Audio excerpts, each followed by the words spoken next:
Hello and welcome back to another Arabian Business webinar. Today we will be discussing the topic of unlocking growth with conversational commerce.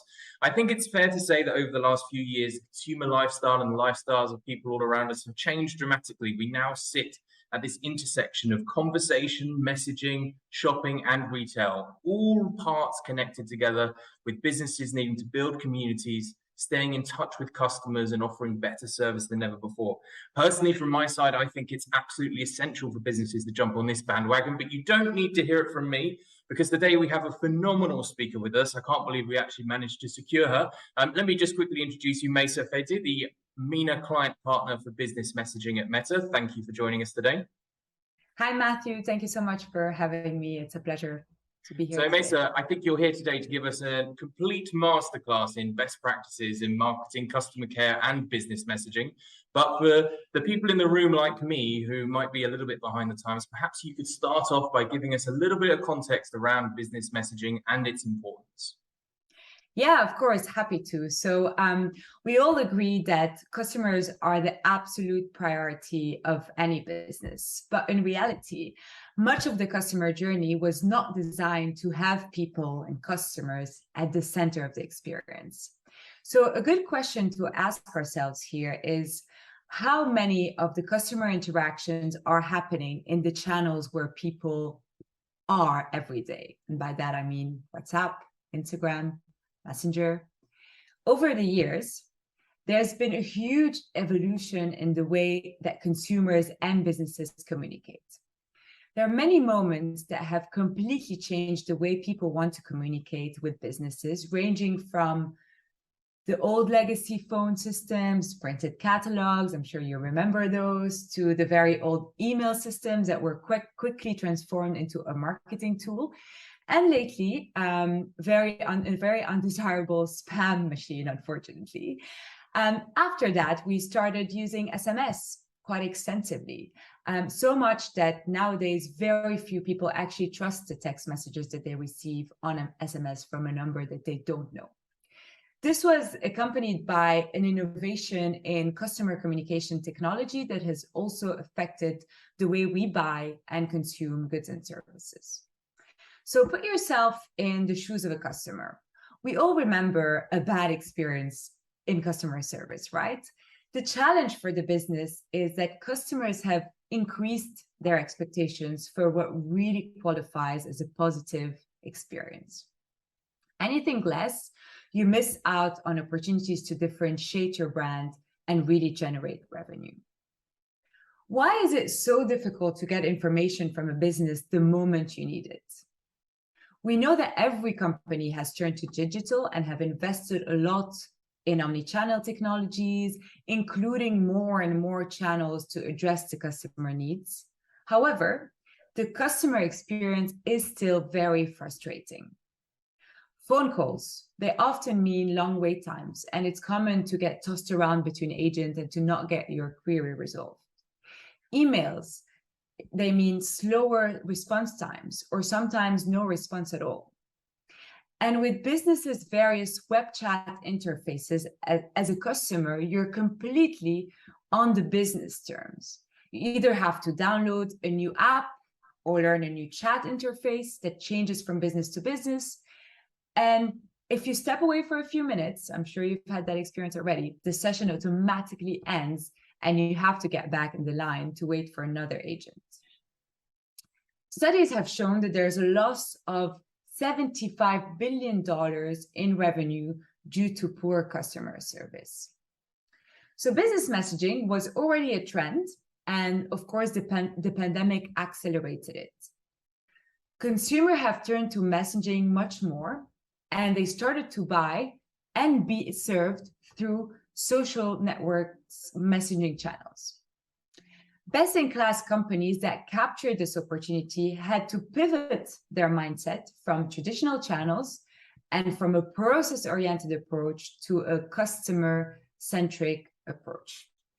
And I've got some numbers to support this. Consumers expect instant gratification when interacting with your business, and they're only willing to wait 5 minutes for a response. 2 in 3 people are already using messaging apps to shop, while 75% are already messaging businesses to get support. According to Gartner, 70% of all customer interactions will involve messaging and bots by the end of 2022. What I mean by that is that consumers expect to have meaningful business conversations where they are today, with shorter response times and with a high quality experience. There are many new businesses that are actually capturing this trend already. We are seeing some businesses achieve 30% growth on customer acquisition and 50% increase on customer satisfaction. Like you said before, Matthew, this is a trend. This trend could be a real opportunity for businesses to jump on the bandwagon. WhatsApp particularly has changed the way we interact with the world, family, friends, businesses. WhatsApp has more than 2 billion users in the world and is available in 180 countries. 70% of all WhatsApp users actually check it daily, making this the perfect app for consumer and businesses to engage. WhatsApp is the most democratic app in the world. Super simple. It requires very little knowledge and does not require lots of space or hardware on mobile phones. As a result, you have all generations and all socioeconomic levels of people using it daily. Take an example. My mother does not have a high-end mobile phone and she's not tech savvy. Therefore, she's never installed the grocery app of the grocery shop next door in her phone. However, she uses WhatsApp to order and buy groceries every week from our neighborhood grocery store. And why does she do that? Because messaging is much simpler, because she trusts the app, because the grocery store replies to her quickly and she gets her grocery order delivered very quickly.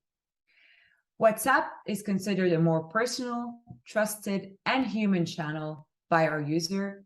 Therefore, when the users are interacting with your businesses, they feel the same way. They feel that they're in a trust space.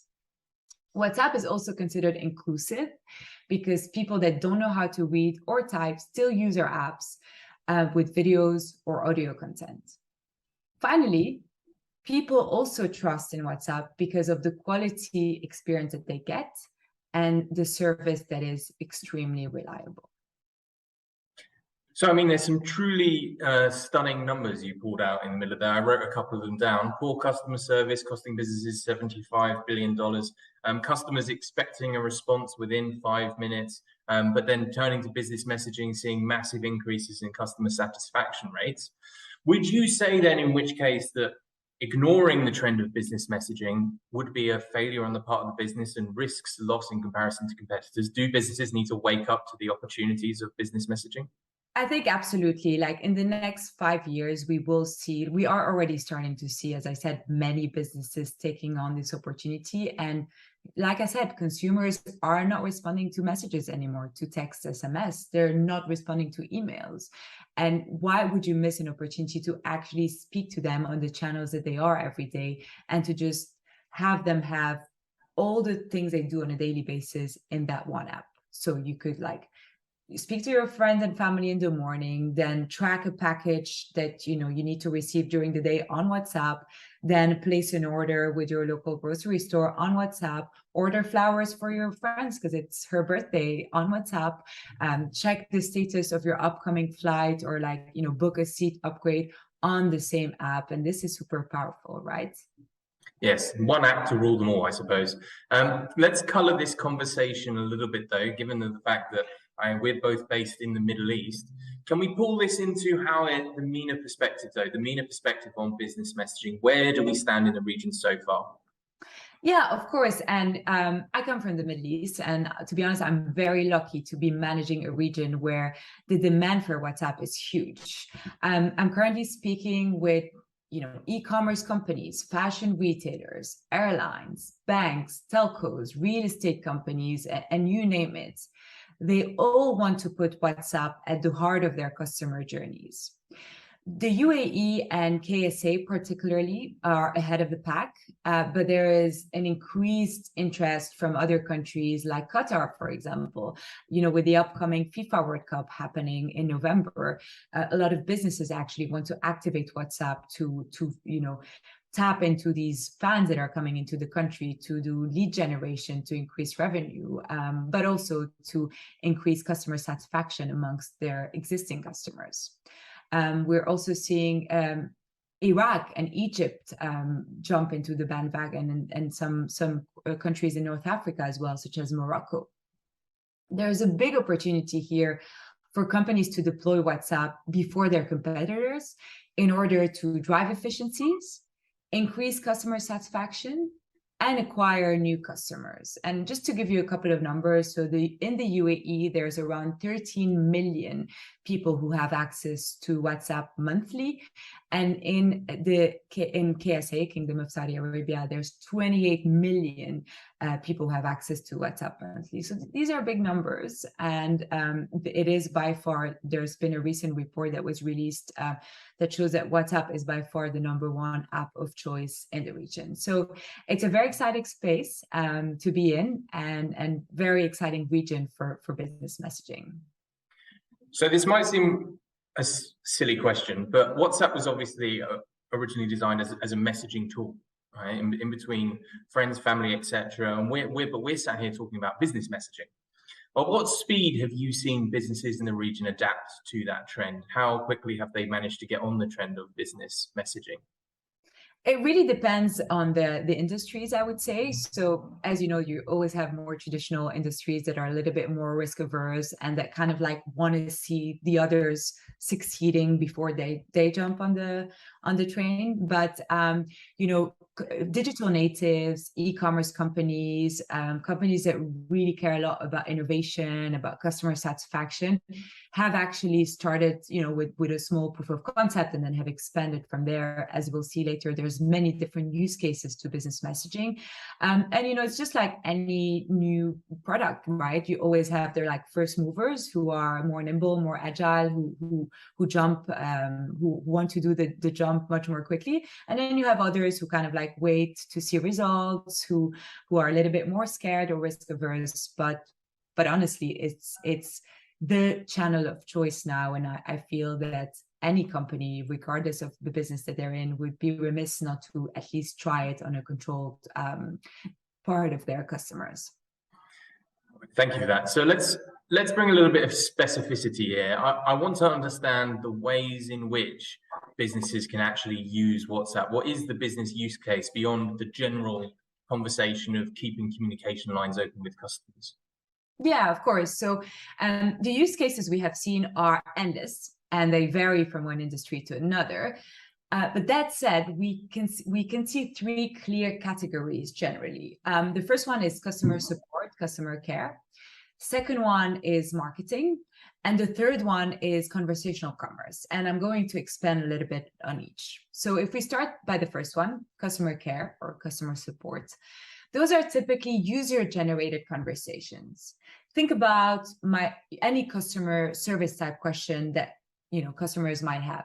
Example, I need to change my flight, or where is my package, or when am I due a phone upgrade? Instead of having customers email you or call you and keep them forever on the line, you can automate a lot of the queries. And we have seen that the bots usually manage to respond to 70% of the requests, freeing a lot of time for the agents.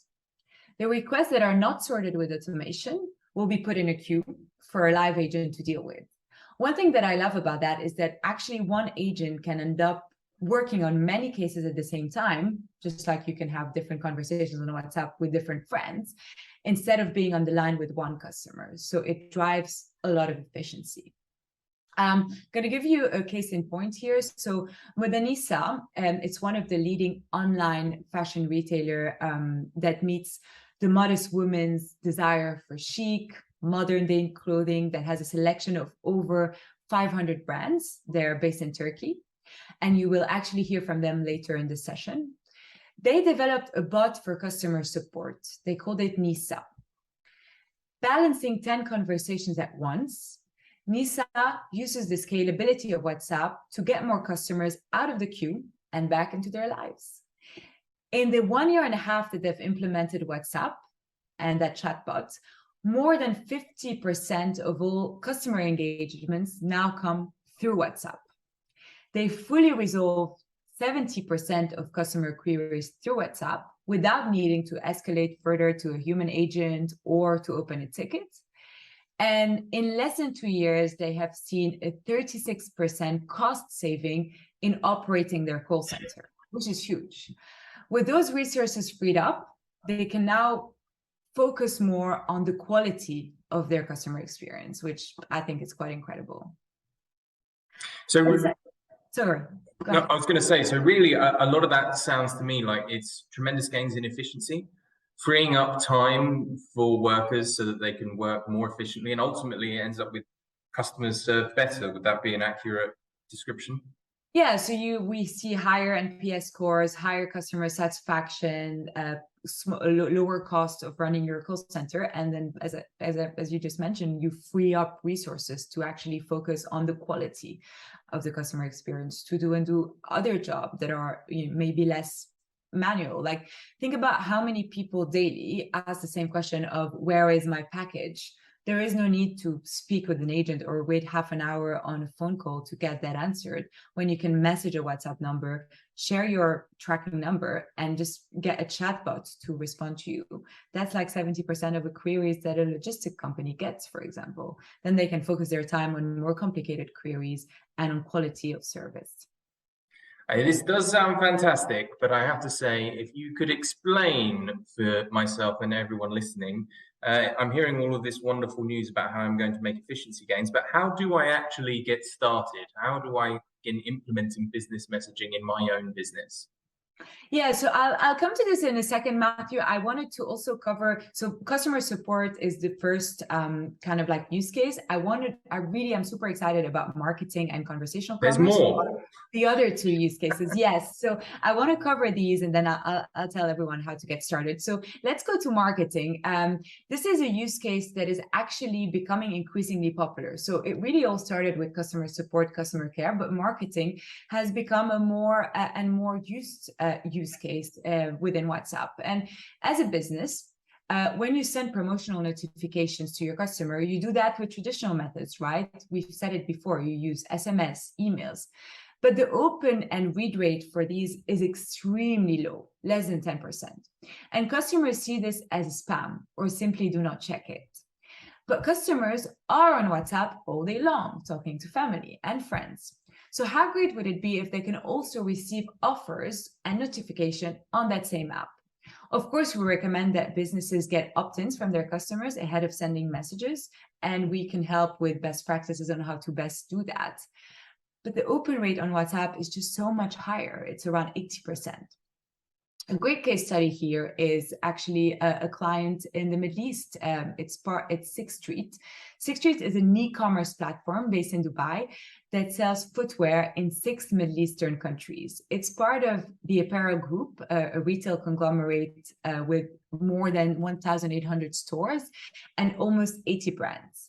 Sixth Street has no brick and mortar locations, but customers can order shoes online and pick them up at one of the Apparel Group's other retail stores. One of the first campaigns supported by WhatsApp, they basically had a 54% click-through rate, almost twice as high as any other campaign that they had run before. And they had a 20 times ROI over 30 days compared with only 5 times ROI using SMS.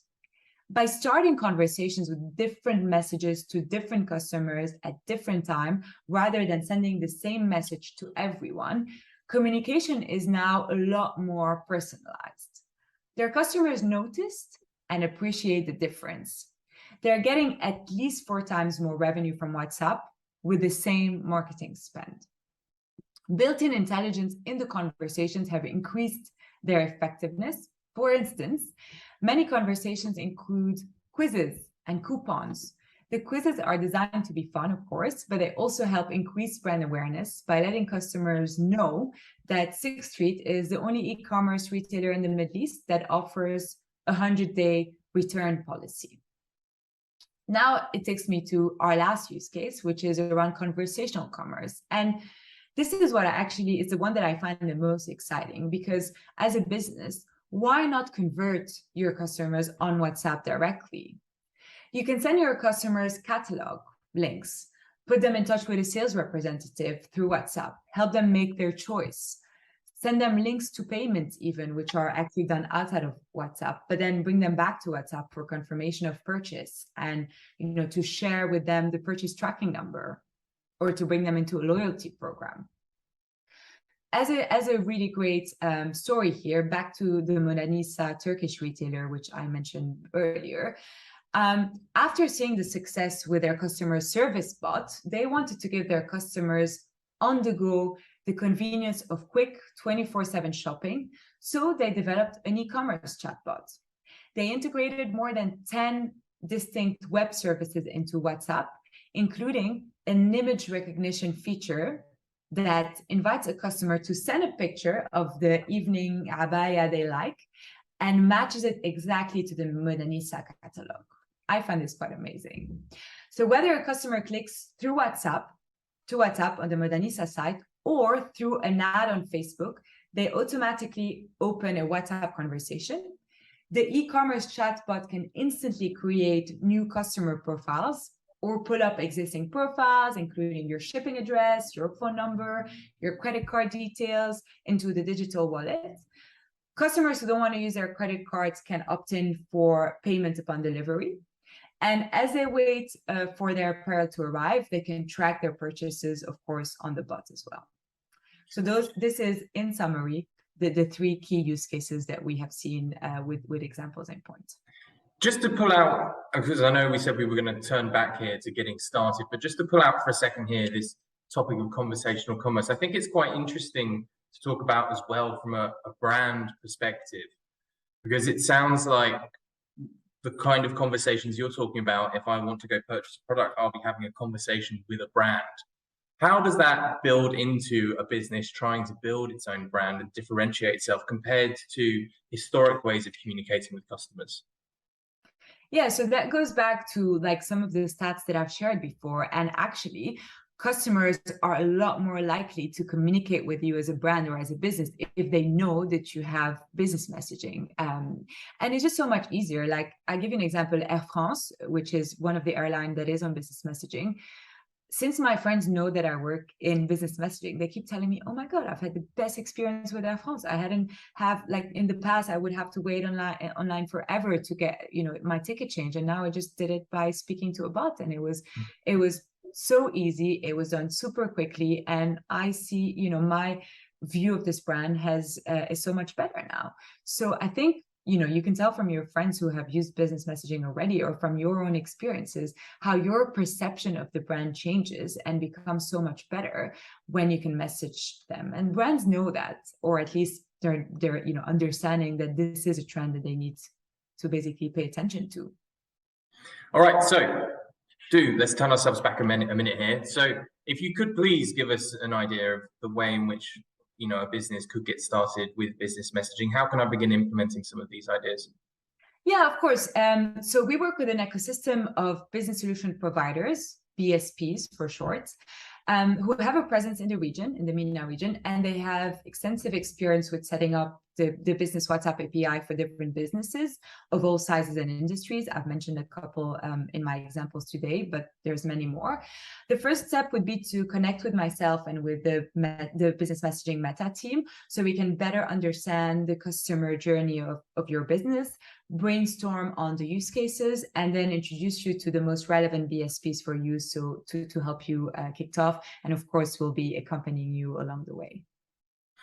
Right, well, unfortunately, we're nearly just about out of time. But that being said, would like to give you the opportunity for any final thoughts and closing remarks for everyone listening in here today. Yeah, it's really, like I said, it's really exciting to be able to talk to you all about the next generation of how businesses communicate with their customers. It's an incredibly exciting space to be, and I'm very much looking forward to what's coming. Thank you, Matthew, for the questions, and thank you, Arabian Business, for having me in the discussion today. Absolutely. So, thank you for everyone who's joined us today. Obviously, Maissa is an expert in this subject and has given us a total masterclass and overview of business messaging and why we should be paying attention. But that being said, you don't just need to take it from us. Shortly following this call, there will be a couple of testimonials around the subject. Ahmet Gürsoy, the Chief Supply Officer of Modanisa, and Shaheer Usmani, the Head of Marketing Azadea Group, will give their testimonials in an interview by Leen Fakhreddin, the Chief Creative Agency Partner at Meta. But that being said, Maissa, thank you very much for joining us today. I appreciate all of your insights and thank you everyone for joining us on the call. My pleasure. Thank you.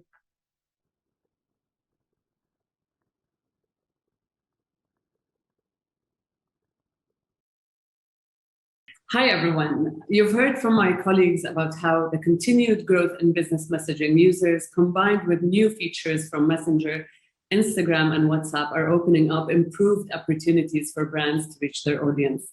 We're here today to bring some of the business messaging applications and use cases to life. And what better way to do this than to celebrate some of the regional successes that businesses have had and learn from their journey. Today on this panel, I'd like to welcome Ahmet Gürsoy, the Chief Supply Chain Officer at Modanisa, based out of Turkey, and Shaheer Usmani, Head of Marketing at Azadea Group, based here in Dubai. Welcome and thank you for joining us. Thanks, Leen. Thank you so much for having us. Thank you. Ahmed, I'd like to start with you and with a question about your experience on WhatsApp with Modanisa. You are servicing customers from over 140 countries. What are the key learnings from using WhatsApp as a customer service channel? And more specifically, what was the role of WhatsApp in reducing call center costs and improving customer service ratings? Thanks, Leen. Let me first introduce myself. My name is Ahmet Gürsoy, and I'm the Chief Supply Chain Officer of Modanisa. I'm in charge of operation centers, production studios, and customer service operations. As you said, we are serving to more than 140 countries, and Modanisa is selling modest fashion. Firstly, I would say the popularity of using messaging today to connect with companies is rapidly increasing. Customers demand the ability to communicate with brands instantly. They are spending a lot of their time already on conversational channels like WhatsApp, and Turkey is no exception. Actually, Turkey has a very high usage rate of WhatsApp. After incorporating chatbot services into our service model, we found that Modanisa customers as well tend to make use of these services very frequently, and this led to a considerable saving in our budgets. Instead of keeping customers waiting in a queue, with chatbot services, we provide 24 hours instant service to our customers. And we think that when the information is given in a written form, it's easier for customers to understand. And customers also feel very comfortable while chatting because it's a place where they already spent time, so they have experience. And all these factors in turn increases customer satisfaction and loyalty. In 2021, Modanisa started to receive more than 50 of customer inquiries through WhatsApp. I think that the traditional channels are losing their popularity, and they are no longer enough to meet constantly changing needs of the customers. Customers are looking for new ways of experience. For the companies which have been thinking of initiating such a business, I suggest them to analyze the needs of their customers in detail, determine the top topics, which questions are they asking, and that's the direct way to build the right experience. And when you build the right experience and improve your chatbot regularly, it's a very effective way of communicating. Thank you so much, Ahmed. Very insightful learnings you have there. I jotted down some of your answers. Considerable savings, I wanted to highlight this. An increase in customer satisfaction and loyalty, and start by building how your customers, what your customers are actually after. Thank you so much, Ahmed. I'm going to shift gears to you, Shaheer. We've had a regional first on Azadea that I'm personally very, very proud of, featuring, it was specifically on Mango, the fashion brand, featuring latest collection on Instagram Live, people commenting in Instagram DM, commenting in comments actually, and then it takes you to the DM. Can you tell us more about the journey of the development and share some of the amazing results? Sure. So first of all, thank you for having us again. I'm Shaheer. As you introduced me, head of marketing for Azadea Group, which is present across GCC, Levant, and a few other Northwest African countries.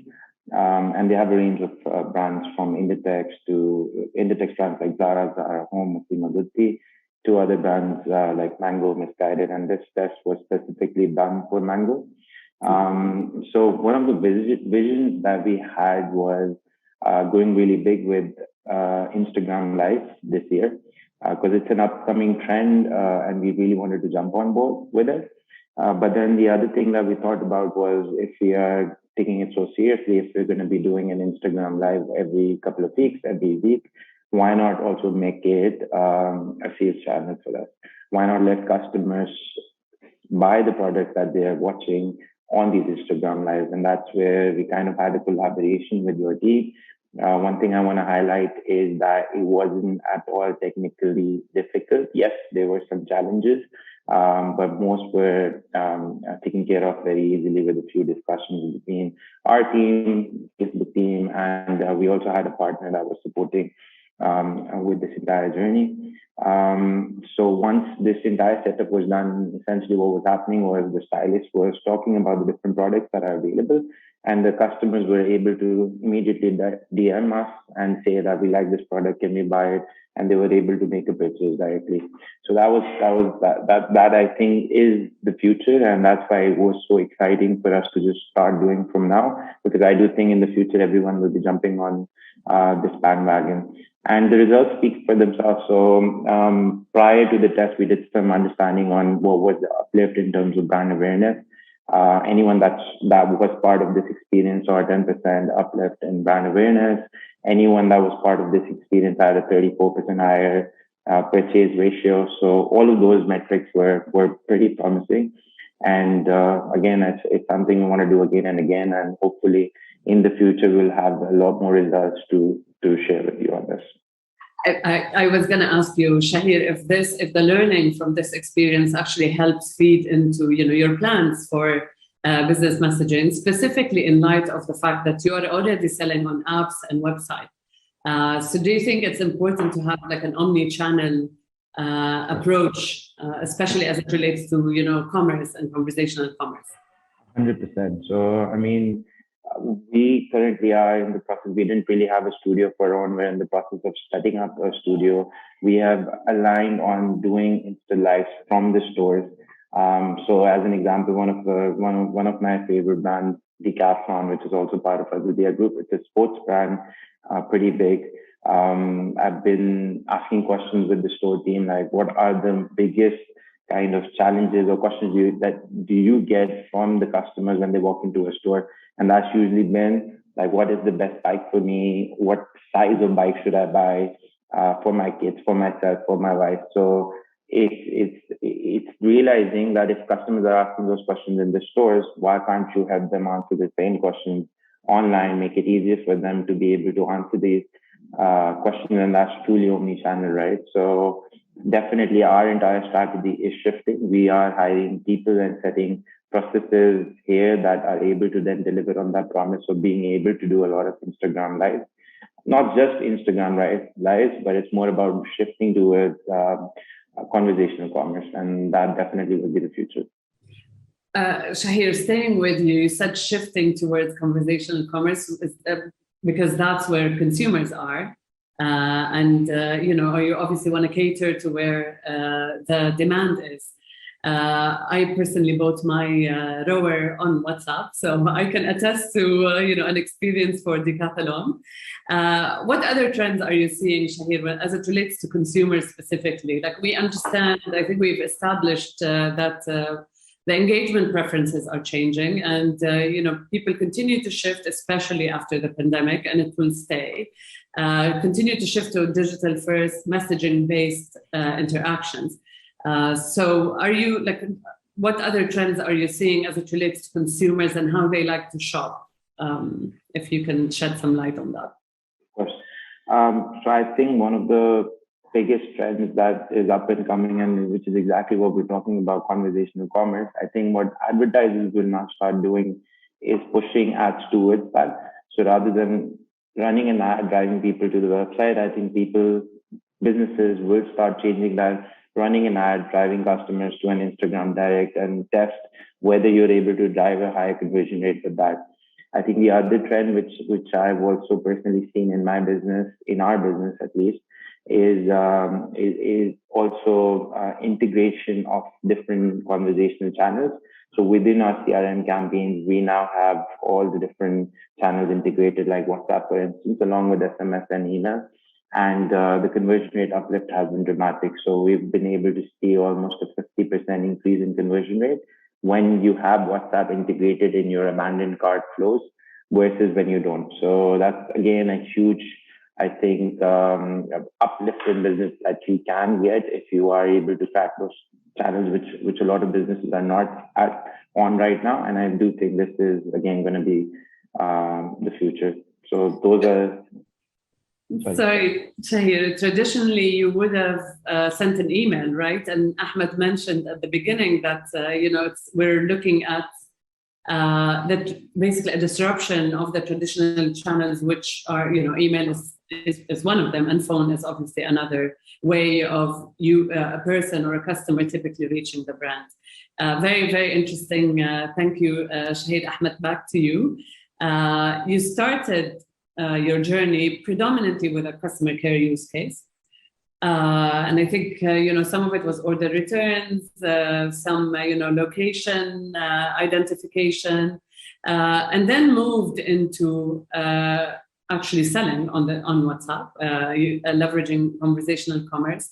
What are the key considerations to launch for the audience today, like to launch a conversational commerce experience? What are the key considerations for the people listening? Yes, Lynn. I told you Modanisa is serving about 150 countries. We have several customers in those countries. And getting in touch with them can be easy at the very beginning, when you are small, when you are just starting. But going to 150 countries, you experience customers from all sorts of languages, different expectations. And with such a growth, it will be very costly and time inefficient. Now we are providing full-time service in 5 languages. We are serving in Turkish, English, German, French, and Arabic. And we offer a fast and engaging customer experience where customers can solve their issues on their own. And of those people solving their issues on their own, 70% of them are not needing any help from a live support. I will give you some numbers. We saved 36% of our budget in call center operations in 2021. And in 2021, we started to receive more than 50% of our customer inquiries through WhatsApp. These are very nice numbers, by the way. And when it comes to shopping experience, it has gone beyond even our expectations. And after launching the support bot, the customer asked it.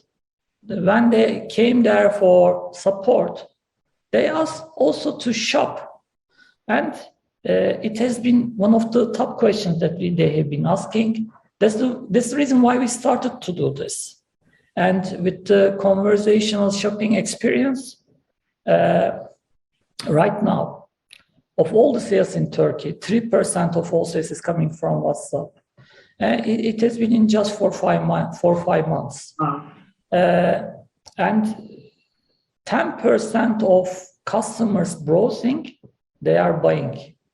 And this number has been consistent this way since the very beginning.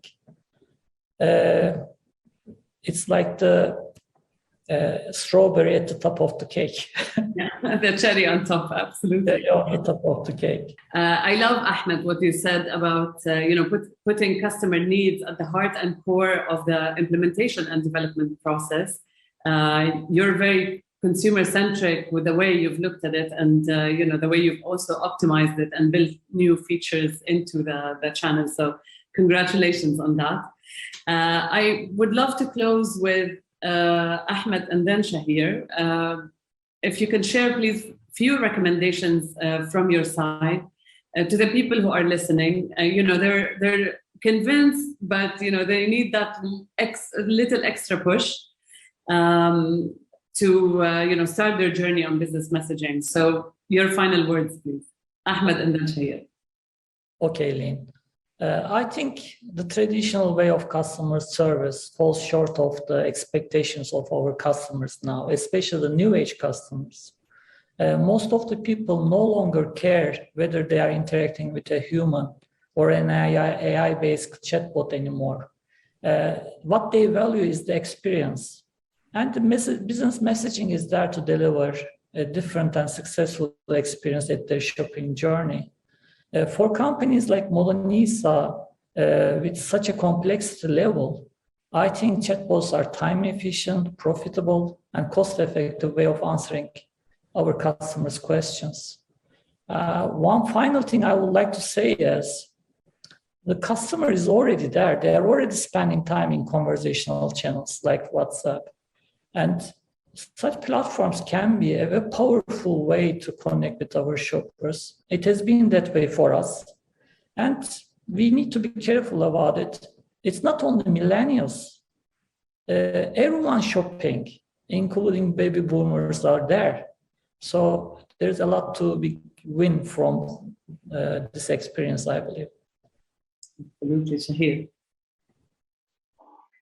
Cool. So I want to leave you guys with the thought, which is that the only difference between e-commerce, the only thing that e-commerce lacks versus retail is the personalization. And when I say personalization, it's not the personalization of showing them the right product, but it's that human element. So it's about being able to interact with the human when you're shopping online. That's the only thing that's missing. And that's the only thing that retailers till they say this is why people will come to our shops.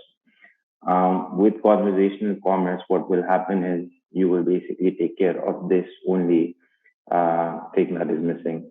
And that would really put you on the map. This will happen. This is happening for a lot of clients globally right now. And if you jump on the bandwagon right now, you'll benefit more. You'll get that first mover advantage. So I do see that in the future, a lot of customers will be sitting at the ease of their home, shopping online while asking questions to the experts. Maybe they will be just calling the store directly and they'll be able to get the response and order online. And that's the experience we want to build for. It's something we're all exploring right now. And I would just say the sooner the better. Let's all jump on this trend. And I'm sure it's going to start driving a lot of business growth for all of us. And then the last thing of being able to do that, it's not a technical task. It's just having the right people and the right mindset. So just chasing after a goal, you will find the solution. It is complicated because it's the first time we're trying it out. But once you actually get into the habit of doing it, it becomes much more simpler. And that's really my 2 cents on it. Absolutely. A few things I captured, which I would love to, before we close, remind people of. Ahmed, you mentioned considerable cost saving in call center through WhatsApp, which was your experience that you shared with us. Another very interesting point that you brought up was around building with consumers at the heart and the core of the experience. Listen to what they need and optimize the experience accordingly. amazing use cases, Shaheer, from abandoned cart. Reach out to these consumers on WhatsApp. Why would you do it on email when probably the conversion on email is much lower? And of course, the Mango experience that we've had together, which you're intending to, we have it on record, Shaheer, you're intending to replicate. Other things that I also, wanted to chat about, Shaheer, in closing again, is a very important point that you brought up around bringing the best of both worlds, the offline experience with the online experience, through handover protocol, which we've touched on during this event. It's actually a very seamless and easy process. To your point, it's the development is not that complex. In closing, I want to thank you so much for your time, and thank you for paving the way with the great success stories that you have done to a lot of other, hopefully a lot of other clients. Thank you again for your time, and stay tuned. Thank you. Thank you so much.